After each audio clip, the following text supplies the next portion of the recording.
Hi everyone, welcome to the 200 subscriber special. I kind of was joking when I started thinking of like doing a 200 subscriber special, but it felt more real once I started putting like energy and effort into the idea behind the video. What I'm going to be doing today is taking the top 20 most asked questions about game development, and I'm going to be answering them. I'm also going to be using a live counter to determine how useless the degree in game design that I received is. So we're going to see how my knowledge stacks up with these 20 game development questions. If I can answer over 10 of the questions, then I'd say that, you know, that's a pretty good success rate for the degree. If I can't answer over 10 questions, then we might be cooked, chat. But yeah, so we're going to be using a live counter to see how my knowledge stacks up, and that'll be in the bottom right corner of your screen.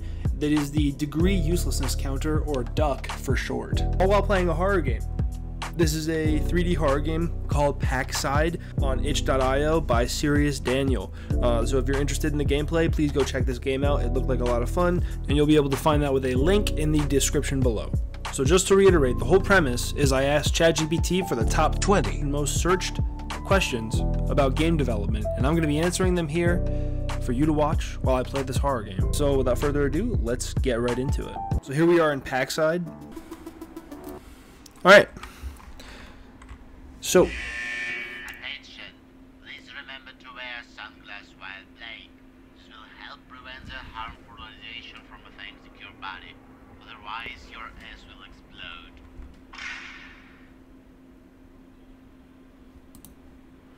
oh, okay. Game development is... What is game development is the number one question. Game development is kind of like, the way I like to view it is like a car. You have all of these really intricate parts and pieces that need to work together in order to complete a goal or an objective, right? And each different part of the car is kind of like a different discipline in games. It doesn't just have to be, you know, programming. It can also be board games or... Oh my god! Oh my god! Alright, moving on. Question 2. How do I start making my first game? Well, honestly, you want to start anywhere.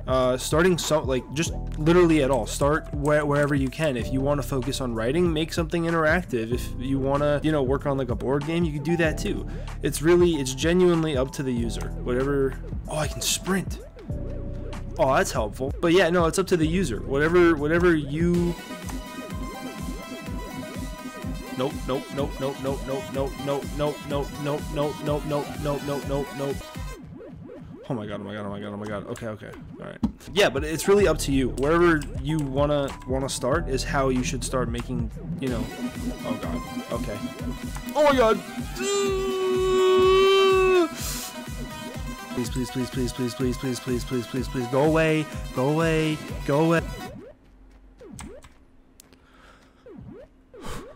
Okay, moving on to the next question. Leave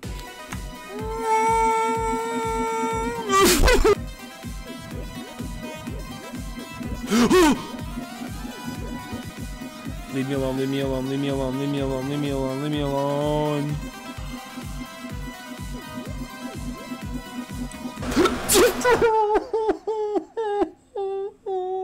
Third question, do I need to know programming to make games? Short answer is no. You don't have to know programming to make games. You can make board games, you can make story-based games that don't require programming. Nowadays, you can use AI tools to be able to code things that you would genuinely have no experience doing otherwise. So, short answer is no. Long answer is, at some point, if you want to make tech-based games or like engine-based games or games that you interact with on a computer, then yeah, probably most likely. Question 4. What's the best programming language for game development? And that, honestly, I couldn't tell you. I don't think that there necessarily is like a best programming language. It really depends on what your needs are for the game. It's also dependent on like what engine you want to use. So, question 5. How long does it take to make a game? A lot of these questions are dependent on other things. How long it takes to make a game is dependent on the scope of the game that you have. Like, if you want to take a year to develop a game, then you can take a year to develop a game, but you need to be setting consistent deadlines and oh my god. Please.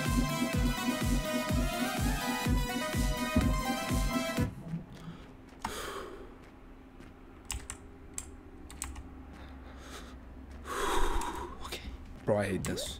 I hate this. I don't really play horror games like that, bro. Question 6. What are the steps of game development? Well, there's a couple steps that everyone should know.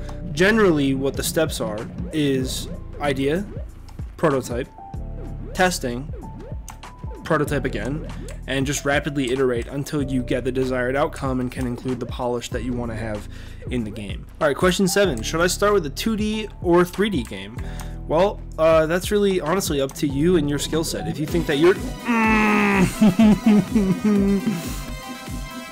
Bro.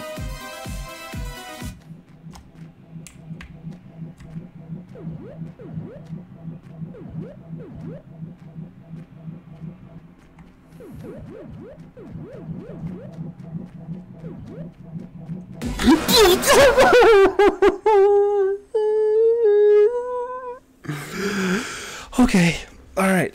So, question 7, should I start with a 2D or 3D game? That's up to you, and that's up to your skills, and what you're more interested in. If you feel compelled to make a 2D game, then hey, do it. If you feel compelled to make a 3D game, then hey, do that too. There's no right or wrong answer to this. It really is dependent on what you feel like you'd be better at, or what you're more interested in. And also, that goes without saying, if you don't have passion for it, don't do it, you know? Do what you love doing, and if making a game you want to try out and you're very passionate about making a game, or you think that you have the best idea for a game, then dog, do it. Alright, question 8. Is it better to use a game engine or to make one from scratch? I have no experience making one from scratch, but I can tell you it's a lot more work. So, in terms of what's better, I would say most likely using an already built game engine is probably the way to go. That's not to say that you can't make your own engine if that's what you're really passionate about. Like, definitely, like, go program, my dude. Like, who cares? My only advice for that would be understand where the game market is, understand where the market is, and understand, you know, what the trend is going forward. I mean, a lot of people are using Unreal. Halo, a game franchise that has always made their own engines, but now they're transferring everything over to Unreal because it's just the shooter engine, and you can get really, really good quality art out of it. And it's free for personal use. Halo probably isn't, it's not gonna be free for them. They're gonna have to spend a boatload of money to license out Epic's proprietary software. But if you wanna just hop in and start making games, then definitely just... Sorry, I'm locking in. Definitely just use other software. Like, don't... Leave me alone, leave me alone, leave me alone. Oh my god, oh my god, oh my god, oh my god, oh my god.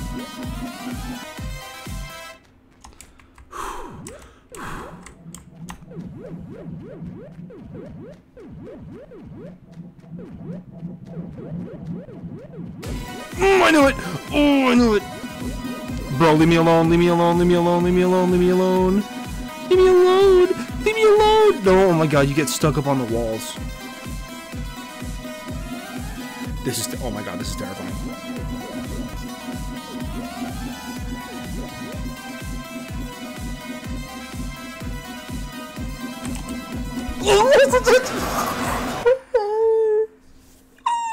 What are the most beginner-friendly game engines? That's a tough question. If I'm gonna be honest, probably Scratch.io. Like, that's, you know, if you want to make a game in a very easy way, Scratch. Is it .io? I think it's .io. Scratch, MIT. There it is. Yeah. Scratch is probably the best way. Is visual scripting. Things connect like puzzles. This is probably the easiest way to make games. It's very beginner friendly. Other than that, I would say there isn't a whole lot of very beginner friendly options. Unreal is okay because it gives you templates to kind of work off of. Unity does the same thing, but Unreal is probably has the better templates, but you're gonna need a very good computer in order to be able to run all of the Unreal things as optimally as possible. Let's get back to Scary at Pac-Man game. Alright, question number 10, or the 10th question. What should I learn first, Unity or Unreal Engine? Again, this is a personal preference kind of thing. It depends on what you want. I mean, both of them have their own, you know, pros and cons. With Unity, you're building the entire...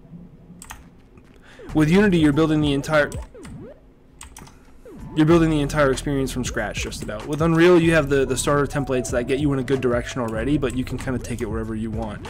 So I would say, you know, with Unity, it is better from like a ground up development perspective. In terms of what you should learn first, if you want my opinion, I would say learn Unity first. Learn how to, you know, do something on your own. Make a small, it could be 2D, doesn't matter. Just make a small game on your own first, and then kind of graduate up to Unreal and the more intensive softwares like that. That would be my advice. Question number 11. What online courses are best for learning game development? So, online courses, I know Unity has their own like engine specific courses that you could use and you could take a look at if you wanted to, you know, work in Unity. Oh no.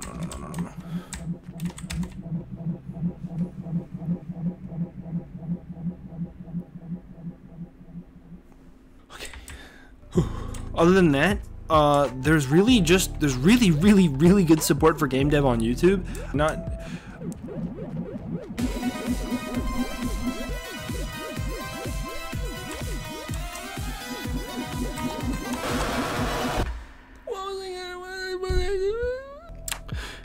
What online courses are best for learning game development?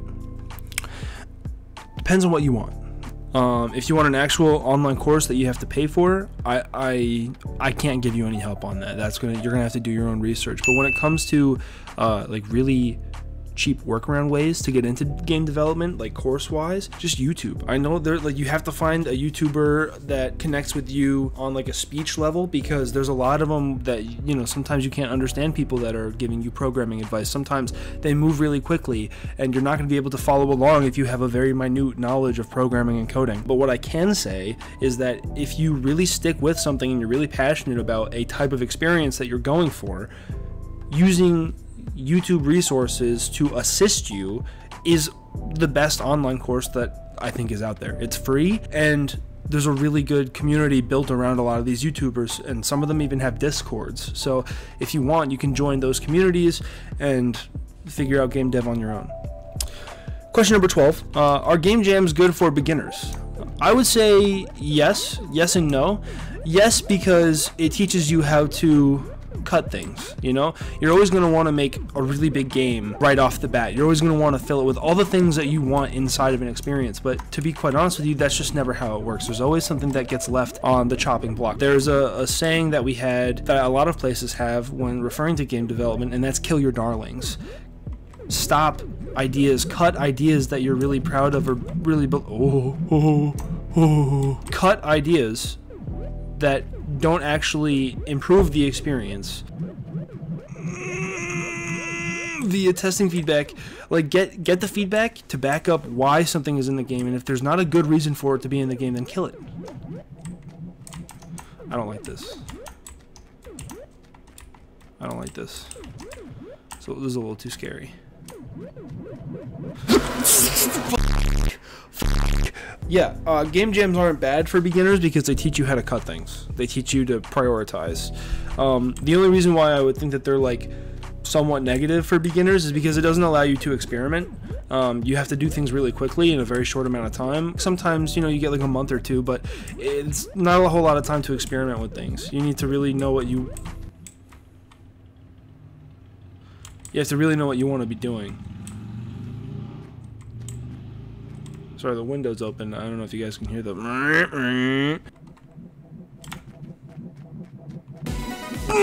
knew it!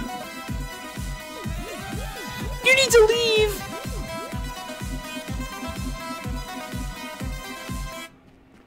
leave! Question 13. How do I find a mentor for game development? Well, a couple ways. One is just connecting with people online.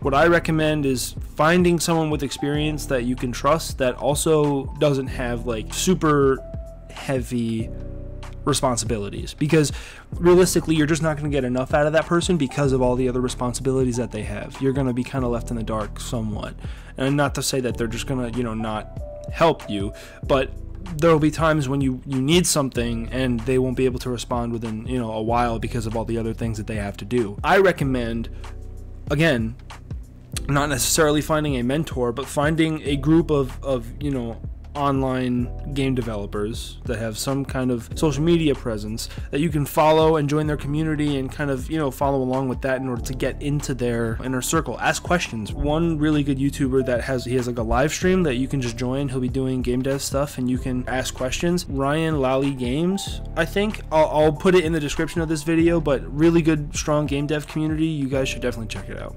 Question number 14. What are the most common beginner mistakes? Most common beginner mistake is scope. Biting off more than you can chew is an inevitable problem with game dev, and it's something that everyone does. No one likes to start small. Everyone has, you know, the best idea for the best experience that they want to be able to create. It's all about managing how much you're actually biting off, though. You know, if it's unchewable, you need to spit it out. That's just the way it works. That's what I was talking about earlier with cutting things. Cut your darlings, kill your darlings. You know, you need to understand the scope of the project and how long and how much time you're going to have to invest to get to where you want to be realistically before you release the game. There's this phrase or acronym that we use in game development, MVP, and I know that some of you guys might know that, but minimum viable product. And while it sounds like it sucks, while it sounds like that isn't ideal, minimum viable product, like it sounds bad, it helps designers and other developers to where? I didn't even hear him. Pac-Man, I'm a chill guy, bro. I'm a chill guy. I'm a chill guy. I'm a chill guy. I'm a chill guy.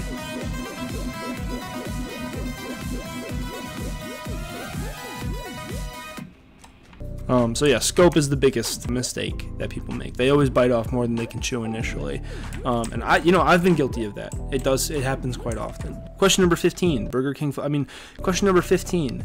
How do I plan a small, achievable game project? And that's a really good question. I think that the best way to plan a small, achievable game project is to start with the documentation and basic core mechanic prototyping in whatever engine you choose. Where's he at, bro? Dude, I'm almost done with this level, please. Whoa, where?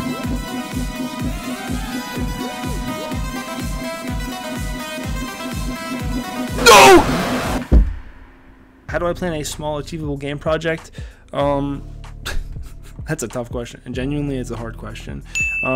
Small and achievable are the key words, and again, I think that goes back to what I was just saying about scope. You just got to make sure that your scope is realistic and that you can achieve those things in a timeline that you set. You need to have a timeline, because if you don't set due dates for yourself, things are just never going to get done. So question number 16, can I make games solo? Yeah, of course. Question number 17, what book should I read to learn game development? Well, that's a really good question. I can throw up some PNGs or JPEGs of all of the textbooks and books that I'm reading right now. I just got a couple. I went to GDC this past March, and I got a couple. The books that you should be using to learn game development pertain to what you're interested in. Game development, there's a whole bunch of different disciplines that people want to be a part of, and honestly, it depends on what you want to do. I mean, if you want to get into art, game art, then read game art books. Read textbooks on how to use certain softwares, or just, you know, books by people that know what they're talking about.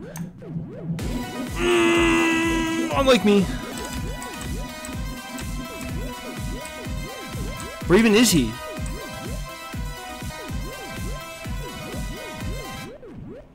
Thank God. Okay.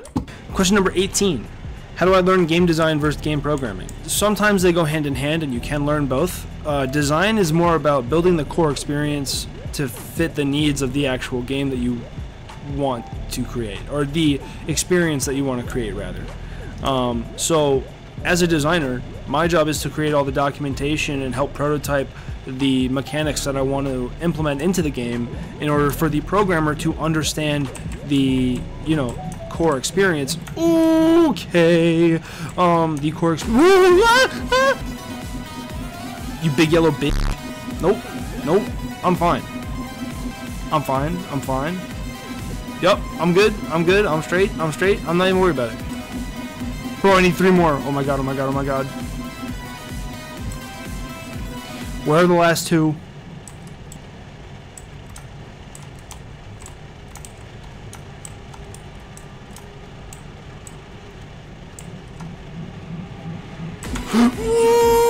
Where are the last two? Where are the little snacks, bro? I'm trying to find them, bro. Where are they? I just need two more, bro. I just need two more. A hint, a sign, anything. Where are they? Where are the last two?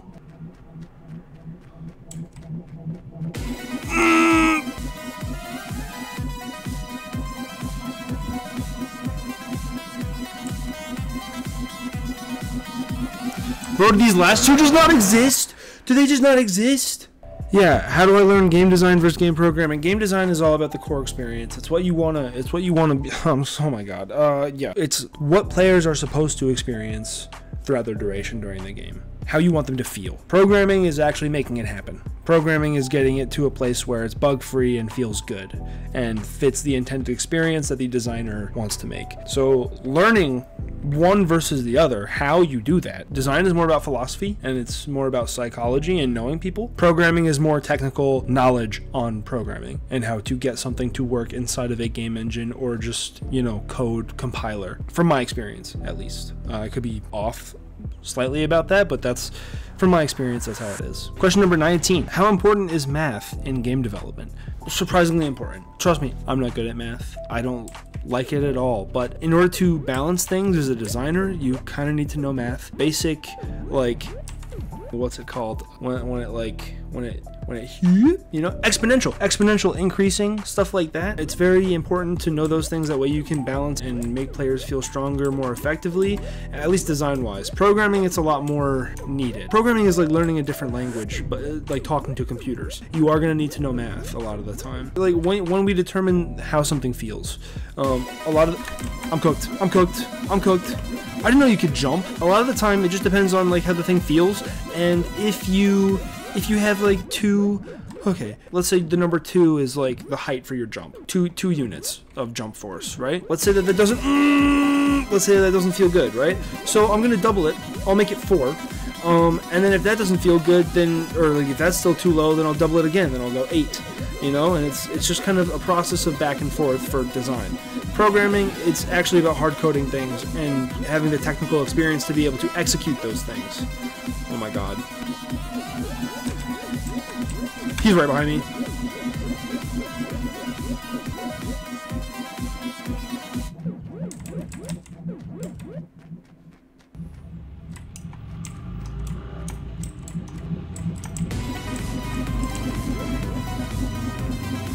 Oh, I need 2 more. I need the last 2 again.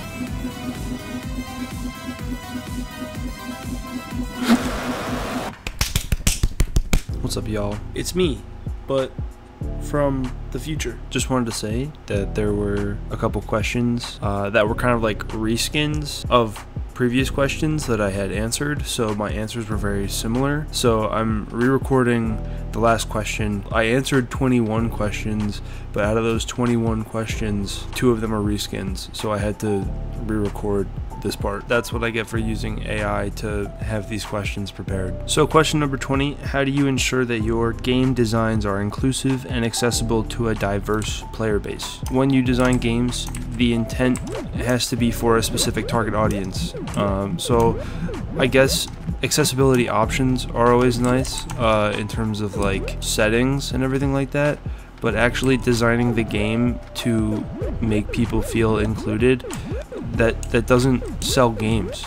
Like, who cares? People just want to have a good experience and escape for a little bit. And if you're making like a political statement kind of game, then it makes, okay.